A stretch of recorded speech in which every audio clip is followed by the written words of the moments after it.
पुरुषत्ता का आवाहन करूंगी।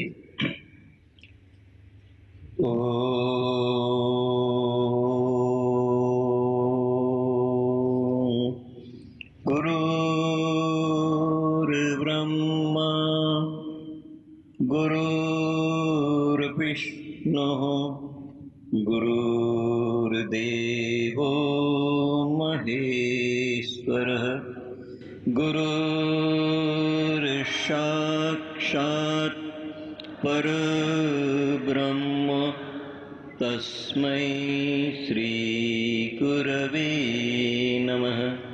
तस्मै श्री गुरवे नमः। तस्मै श्री गुरवे नमः। आप सभी की ओर से मैं गुरुदेव से प्रार्थना करता हूँ, विनती करता हूँ, गुरुदेव कृपया अमृत बरसाइए। गुरुदेव कृपया अमृत बरसाइए। गुरुदेव कृपया अमृत बरसाइए।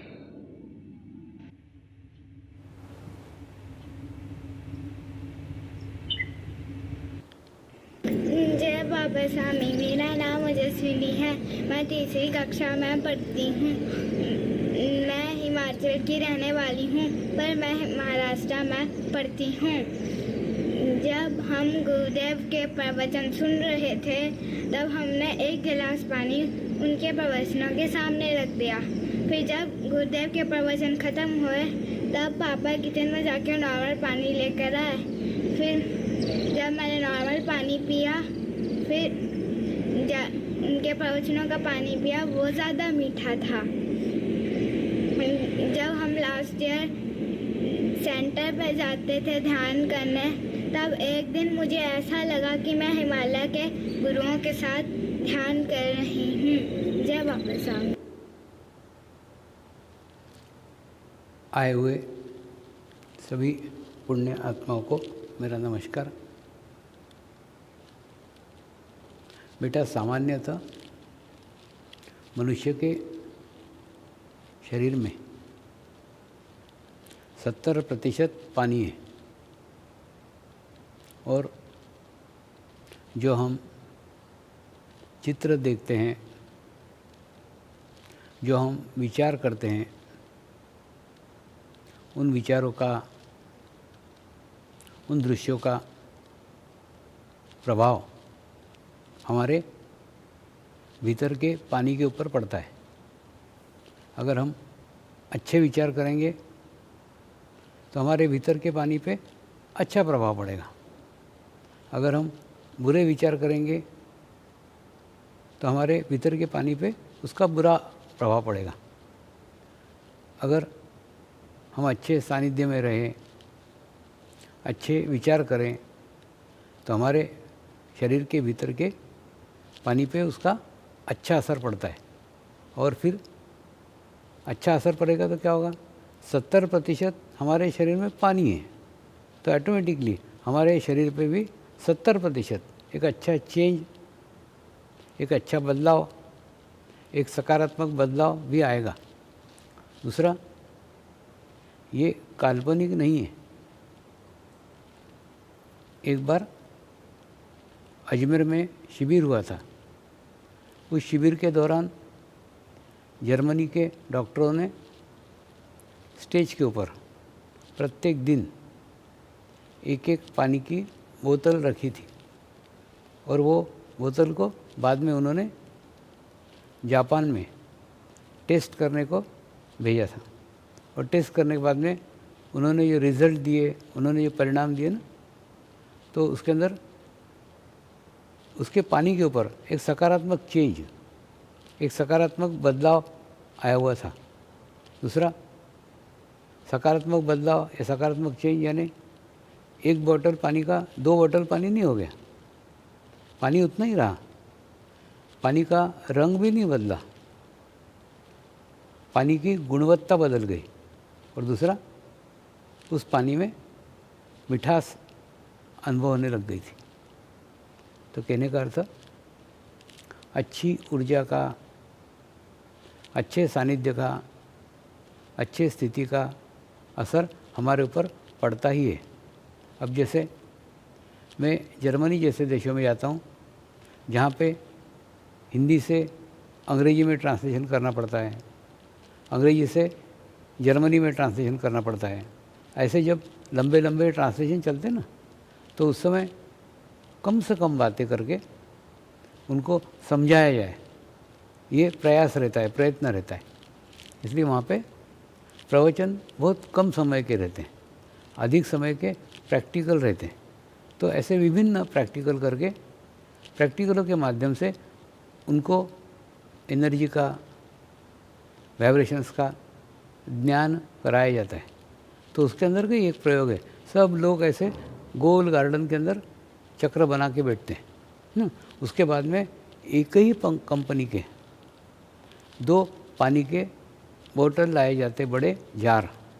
उसके बाद में एक जार को वाइब्रेट किया जाता है, एक जार को वाइब्रेट करने के बाद में अलग रखा जाता है, और दूसरा जो सादा जार रहता है ना, पहले सबको सादे जार का पानी पिलाया जाता है, और पीने के पश्चात फिर उनको जो वाइब्रेट किया हुआ पानी है उसको पिलाया जाता है, और उनको पूछा जाता है कि पहले पानी से दूसरे पानी में क्या अंतर है, क्या फ़र्क है। तो ये फ़र्क भी सबको महसूस होता है, लेकिन वो फ़र्क, वो अंतर 3 स्तर के ऊपर महसूस होता है। देखिए, जो लोग उसको शारीरिक स्तर पे ग्रहण करते हैं, हाँ, माने जो एकदम आध्यात्मिक स्थिति के शुरुआती दौर में रहते हैं, तो उनको वो पानी मीठा लगता है, यानी पानी की टेस्ट बदल गई, पानी साधारण पानी से वो पानी थोड़ा मीठा लगा। दूसरे एक लोग रहते हैं जिनको उसकी अनुभूति होती है, पानी पीने के बाद में धीरे धीरे धीरे धीरे अंदर तक ठंडा ठंडा ठंडा कुछ तो महसूस हुआ। ये अनुभूति दूसरे स्तर के लोगों को होती है। और तीसरे स्तर के लोग जो अच्छी उच्च आध्यात्मिक स्थिति वाले रहते हैं, तो वो अपना अनुभव बताते हैं कि स्वामी जी, वो पानी पीने के बाद में एकदम ठंडा ठंडा ठंडा सहस्रार तक गया, और सहस्रार एकदम ठंडा हो गया, बर्फ़ जैसा हो गया, और हमारा चित्त एकदम शून्य हो गया, और खूब अच्छी ध्यान की अवस्था प्राप्त हो गई। वास्तव में पानी एक माध्यम है, उस माध्यम से ऊर्जा ग्रहण कर सकते हैं, वाइब्रेशन ग्रहण कर सकते हैं। और दूसरा, उनको सिखाया जाता है कि ये प्रयोग आपके सामने करके दिखाया, और करने के बाद में आपको भी अनुभव हुआ कि उससे कुछ बदलाव है। किसी को मीठा लगा, किसी को कुछ ठंडा ठंडा अंदर जाते हुए लगा, किसी को एकदम सहस्रार तक ठंडा लगा। यानी अनुभूति और अनुभव प्रत्येक को आया ही है। तो ऐसा अनुभव, ऐसी अनुभूति आप भी आपके घर पे प्रयोग करके कर सकते हैं। आप भी क्या करिए, कुछ नहीं, कोई भी पानी पीने के पहले उसके ऊपर हाथ रखिए, हाथ रख के 3 बार गुरु मंत्र का आह्वान कीजिए, और आह्वान करने के बाद में प्रार्थना कीजिए परमात्मा को कि परमात्मा आपके चैतन्य से ये पानी शुद्ध हो जाए, पवित्र हो जाए और वाइब्रेट हो जाए, और उसके बाद में फिर वो पानी पीजिए। तो आपको भी एक शुद्ध पानी, अच्छा पानी चिकित्सा का काम करेगा। समझ लो आपको बुखार आया हुआ है, तो आप प्रार्थना करो कि इस पानी पीने से मेरा बुखार उतर जाए, तो बुखार के ऊपर इफेक्ट होगा। यानी आपको जो आवश्यकता है, आपका मन अशांत है, तो आप प्रार्थना करो मेरा मन अशांत है, मेरा मन शांत हो जाना चाहिए। तो जो आपकी समस्या है, आपकी जो प्रॉब्लम है ना, वो प्रॉब्लम को आप पानी के माध्यम से दूर कर सकते हैं। तो ये एक जल चिकित्सा पद्धति के अंतर्गत भी आता है। हाँ, इसको क्रिस्टल थेरेपी भी बोलते हैं। पानी के अंदर क्रिस्टल में चेंज आता है। एक बार एक पानी की बोतल के ऊपर हाथ रखा और शिरडी के साईं बाबा का स्मरण किया, ध्यान किया, और उसके बाद में देखा तो उस क्रिस्टल के अंदर शिरडी के साईं बाबा की प्रतिमा प्रकट हो गई थी। तो कहने का अर्थ, पानी के अंदर जो आप बहुत संवेदनशील है, आप जो संवेदनाएँ, जो प्रार्थनाएँ, जो प्रेयर उसमें डालेंगे ना, वो उसको कई गुना वृद्धिगत कर देगा, और वृद्धिगत करने के बाद में उसका ही उपयोग आप अपने लिए कर सकते हैं। तो पानी जो है ना, एक ऐसा माध्यम है जिसके द्वारा आप जल चिकित्सा के माध्यम से अपने स्वास्थ्य को अच्छा रख सकते हैं। और दूसरी आपकी बात, हिमालय के गुरुओं के दर्शन हुए। वास्तव में यह अनुभूति, यह ज्ञान हिमालय के कई ऋषियों ने सालों तक तपस्या करके, सालों तक साधना करके फिर जाकर के इस अनुभूति का आविष्कार किया है। और दूसरा, इसमें कोई एक व्यक्ति, एक गुरु, एक सिद्ध, एक महात्मा नहीं है। इसमें बहुत बड़ी सामूहिकता है, बहुत लोगों का योगदान है। और बहुत लोगों के योगदान के कारण ये अनुभूति निर्माण हुई है। और वो अनुभूति सर्वसामान्य मनुष्य तक पहुँचे, ये उनकी शुद्ध इच्छा थी। इसी इच्छा को पूर्ण करने के लिए उन्होंने मुझे माध्यम के रूप में चुना।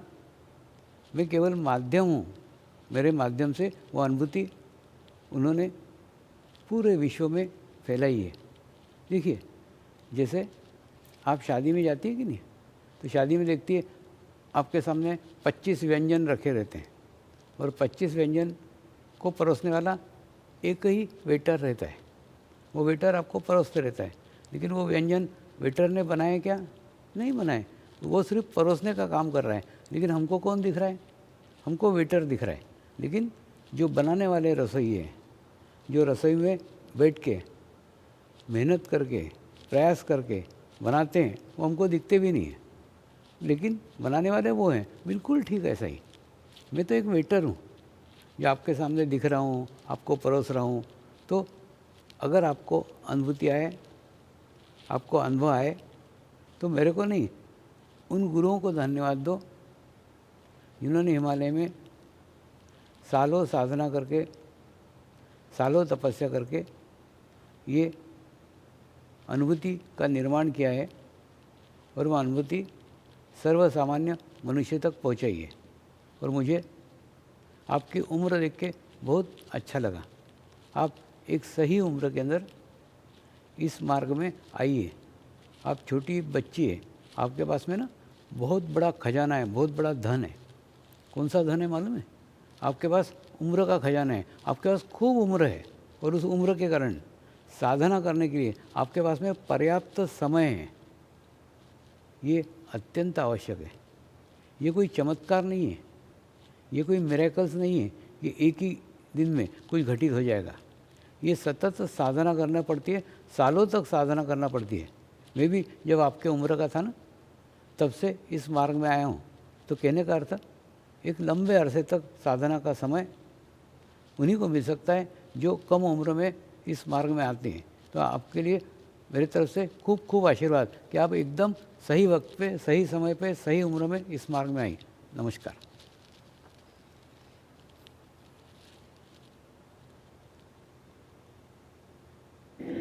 दादा गुरुओं व बाबा स्वामी जी को मेरी तरफ से कोटि कोटि चरण वंदना। मैं स्वरूप सिंह फ्रॉम हिमाचल प्रदेश बेसिकली। जब मैं स्टूडेंट था और उस लाइफ में मैं ये सुनता था कि समाधि के बारे में, मोक्ष के बारे में, ध्यान के बारे में, तो मेरी ये शुद्ध इच्छा है कि मैं अपने जीवन काल में समाधि सो जाऊँ, समाधि लूँ और ध्यान की एक अच्छी स्थिति प्राप्त करूँ। इसलिए आप मेरा मार्गदर्शन करें, मुझे आशीर्वाद दीजिए ताकि मैं इस मिशन में सक्सेसफुल हो जाऊं। दूसरा, मेरी ये शुद्ध इच्छा है कि हिमाचल प्रदेश में भी समर्पण ध्यान के आश्रम खुलें, सेंटर्स खुलें और इसको लोग अपने दिल से अपनाएं, इसको आत्मीय रूप से इसको अपनाएं। जय बाबा स्वामी।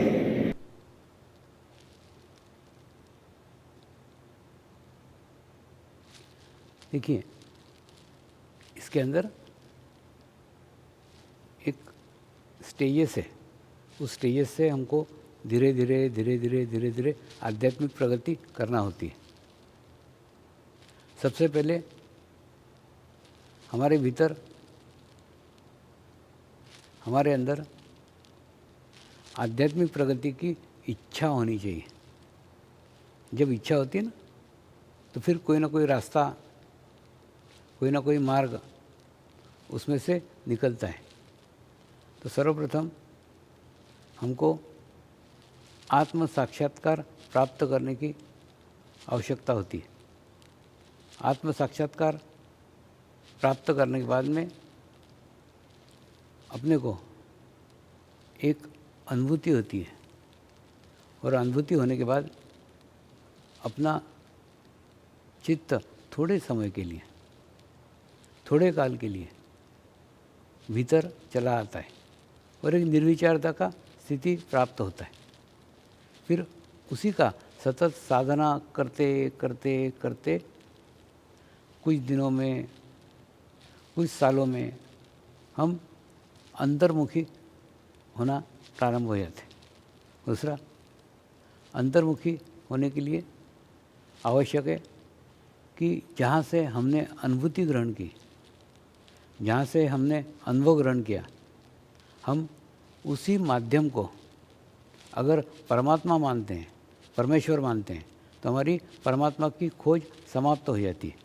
और खोज समाप्त होने के बाद में फिर हमको जीवन का सबसे बड़ा समाधान प्राप्त होता है कि मैंने परमात्मा को पा लिया, मैंने परमेश्वर को पा लिया। जब ये स्थिति हमको प्राप्त होती है ना, तो हमारा सारा चित्त भीतर की ओर चला आता है, क्योंकि बाहर की हमारी सारी खोज समाप्त हो गई। बाहर हमारा ढूंढना, बाहर हमारा भटकना सब बंद हो गया, और उसके बाद में हमारी भीतर की खोज चालू हुई। और भीतर की खोज चालू होने के बाद में फिर धीरे धीरे धीरे धीरे हम देखते हैं कि परमात्मा हमारे ही भीतर है, परमात्मा हमारे ही अंदर है। यह अनुभव, यह अनुभूति हमको होने लगती है। लेकिन हम अंतर्मुखी तब तक नहीं हो सकते जब तक हमको अंतर्मुखी करने वाला कोई सशक्त माध्यम गुरु के रूप में हमारे जीवन में नहीं आए। और जब तक वो नहीं आता तब तक हमारी यात्रा बाहर ही चलती रहती है। हम परमात्मा को, हम परमेश्वर को सदैव बाहर ही खोजते रहते हैं। लेकिन जैसे ही वो माध्यम हमारे जीवन में आता है, हम अंतर्मुखी हो जाते हैं, और अंतर्मुखी होने के बाद में परमात्मा अपने ही भीतर है, अपने अंदर है, ये महसूस होते हैं। और धीरे धीरे फिर ध्यान लगने लग जाता है। ध्यान लगने के बाद में फिर एक समाधि की अवस्था प्राप्त हो जाती है। और समाधि की अवस्था सतत प्राप्त होने के बाद में एक अवस्था, एक स्थिति जीवन में ऐसी आती है जहाँ कर्म मुक्त अवस्था कहते हैं। उस कर्म मुक्त अवस्था को ही मोक्ष कहते हैं। देखिए, जैसे मैं आपको एक थोड़ा सा समझाने की कोशिश करता हूँ कि सपोज़ ये एक गोल सर्कल है, और इस गोल सर्कल पे यहाँ से आपका जन्म हुआ है, और उसके बाद में पूर्व जन्म के कर्म भोगने के लिए आपका जन्म हुआ है।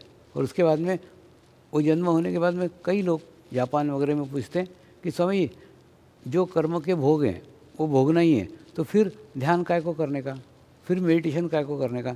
तो उसका उत्तर ये कि अगर अकेले कर्म भोगोगे तो उस कर्म की चुभन आपको ज़्यादा महसूस होगी। लेकिन वही कर्म अगर सामूहिकता में भोगोगे, सबके साथ में भोगोगे, तो क्या होगा? उसका इफ़ेक्ट, उसका प्रभाव आप पे नहीं पड़ेगा। तो यहाँ पे अगर आप ध्यान करते हैं, ध्यान करते हैं यानी आप सामूहिकता में जाते हैं, आप कलेक्टिविटी में जाते हैं, तो क्या होता है? ऐसे करते करते करते करते कुछ सालों के बाद आपके जीवन के पूरे कर्म सारे समाप्त हो जाते हैं, जो कर्म भोगने के लिए आपने ये जन्म लिया है। उसके बाद में एक स्थिति ऐसी प्राप्त हो जाती है कि अब आपके हाथ से बुरे कर्म होते ही नहीं हैं। हाँ, उसके बाद में फिर धीरे धीरे धीरे आप इस अवस्था तक पहुँचते हैं। यहाँ अवस्था में पहुँचने के बाद में आपके जीवन के बुरे कर्म खत्म हो जाते हैं। उसके बाद में बुरे कर्म आपके हाथ से होते ही नहीं है, क्योंकि बुरा कर्म करने के लिए जो ऊर्जा, जो एनर्जी आपको चाहिए ना, वो आपके पास रहती ही नहीं है। फिर क्या होता है? बुरे कर्म होते नहीं है, बुरे कर्म है नहीं, और जो अच्छे कर्म करते हैं वो भी आप परमात्मा को समर्पित कर देते हैं। मैंने किया करके अहंकार, ईगो आप अपने पास नहीं रखते, तो एक शून्य की अवस्था आपको प्राप्त हो जाती है। इसको कर्म मुक्त अवस्था कहते हैं। और ये मुक्त अवस्था यानी मोक्ष। एक्चुअली मोक्ष यानी मरना नहीं है, कर्म मुक्त अवस्था आपको आपके जीवन में प्राप्त हो जाती है। उसके बाद में भले ही जब आपको मृत्यु आए तब मृत्यु आएगी, लेकिन ये अवस्था आपको प्राप्त हो जाती है। फिर अगला जन्म लेने के लिए आपके पास में कोई कर्म ही बाकी नहीं रहा ना। क्यों? बुरे कर्म समाप्त हो गए, अच्छे कर्म जो थे वो आपने परमात्मा को समर्पित कर दिए, अपने साथ बांधे ही नहीं। तो ना तो पुण्य कर्म है आपके साथ में, ना तो कोई पाप कर्म है, तो शून्य की स्थिति आपको प्राप्त हो जाती है। तो फिर कर्म मुक्त अवस्था है, इसको कहते हैं। तो ये अवस्था अगर आपको प्राप्त हो जाती है तो आपको आपके जीवन काल में मोक्ष मिल सकता है, लेकिन ये अवस्था को प्राप्त करना ही आपका लक्ष्य होना चाहिए। तो लेकिन जैसे जैसे ध्यान करते आते हैं ये अवस्थाएं खुद ब खुद आ जाती, इसके प्रयत्न करने से नहीं होगा, प्रयास करने से नहीं होगा, आपको केवल सतत ध्यान करते रहना पड़ता है। करते करते करते समाधि, और समाधि के बाद में ये मोक्ष की स्थिति भी आप आपके जीवन काल में प्राप्त कर सकते हैं। और रही बात हिमाचल प्रदेश में सेंटर खोलने की, हिमाचल प्रदेश में आश्रम खोलने की, तो इसके लिए आपको भी प्रयास करना पड़ेंगे, आपको भी प्रयत्न करना पड़ेगा। आपको आपके आसपास सामूहिकता, आपके आसपास कलेक्टिविटी निर्माण करना होगी। उसका एक मार्ग है, उसका एक रास्ता है कि आप वहाँ पे वीडियो शिविर आयोजित करो, और वीडियो शिविर आयोजित करने बाद में धीरे धीरे धीरे आपके आसपास के लोग, आपके गांव के लोग धीरे धीरे उस पर जुड़ते जाएंगे, जानकारी होती जाएगी और बाद में उसका विस्तार होते जाएगा। कई साधक हिमाचल प्रदेश में हैं, लेकिन वो संगठित नहीं है, सब बिखरे हुए हैं। जैसे आप शुरू करोगे ना, धीरे धीरे आपसे संपर्क करेंगे और धीरे धीरे वो कार्य आगे बढ़ते रहेगा, ऐसा मुझे लगता है। नमस्कार।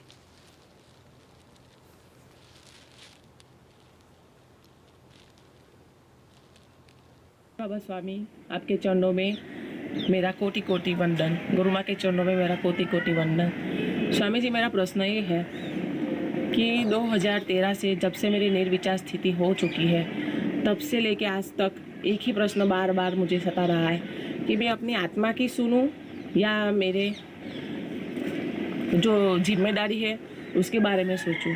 जब मैं आत्मा की सुनती हूँ तो मुझे कुछ करने की इच्छा शक्ति ख़त्म हो गई है। अभी मेरे सर पर रिस्पॉन्सिबिलिटी बहुत बड़ी चीज़ है, बच्ची को पढ़ाना वो सब एक बहुत बड़ी रिस्पॉन्सिबिलिटी मेरे सर पे काफ़ी सालों से है और उसका भविष्य मुझे बनाने का है। तो अभी पैसा कमाना भी इतना ज़रूरी है, लेकिन मुझे कुछ करने की इच्छा ही नहीं हो रही है। पिछले 8 साल से मैं कुछ कर ही नहीं पा रही हूँ। बहुत कुछ ट्राई कर रही हूँ कि ये करूँ वो करूँ, फिर भी मैं कुछ नहीं कर पा रही हूँ।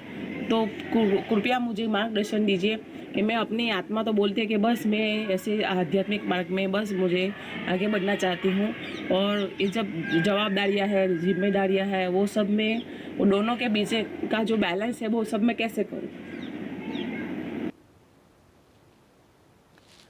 पहली बात तो ये है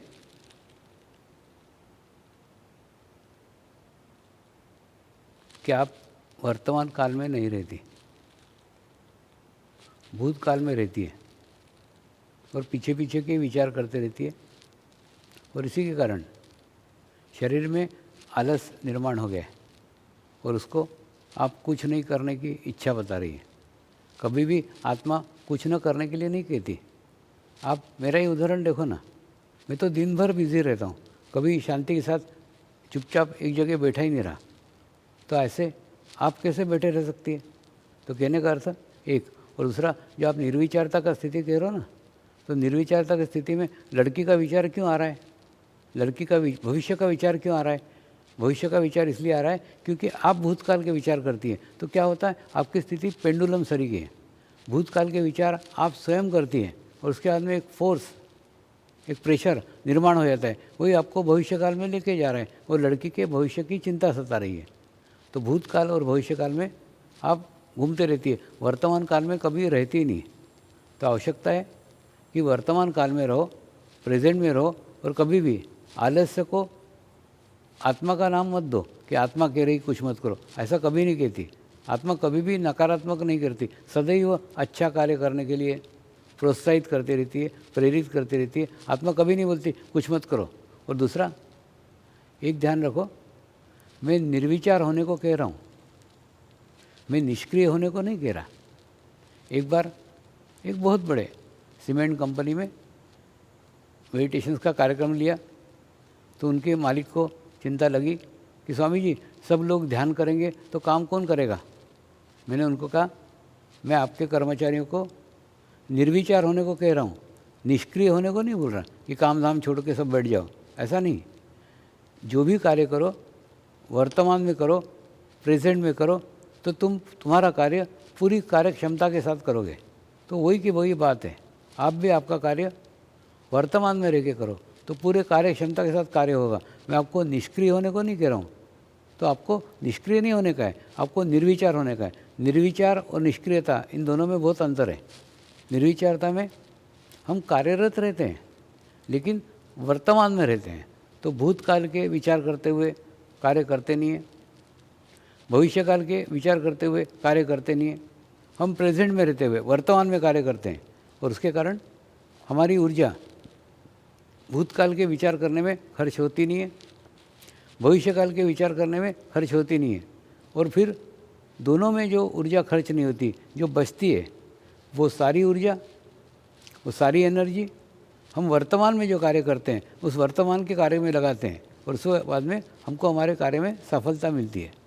इसलिए तुम भूतकाल के विचार करना छोड़ दो तो बच्ची के भविष्य के विचार आना भी बंद हो जाएंगे और तुम मध्य में हो जाओगी, और मध्य में हो जाओगी तो वर्तमान में रह के फिर कार्य करोगी। तो कार्य नहीं कर पा रही, ये होगा ही नहीं। ये सही डिसीजन आप ले पाएंगी और अपने जीवन में सक्सेस होगी, सफल होगी। ये मेरे आशीर्वाद है। खुश रहो।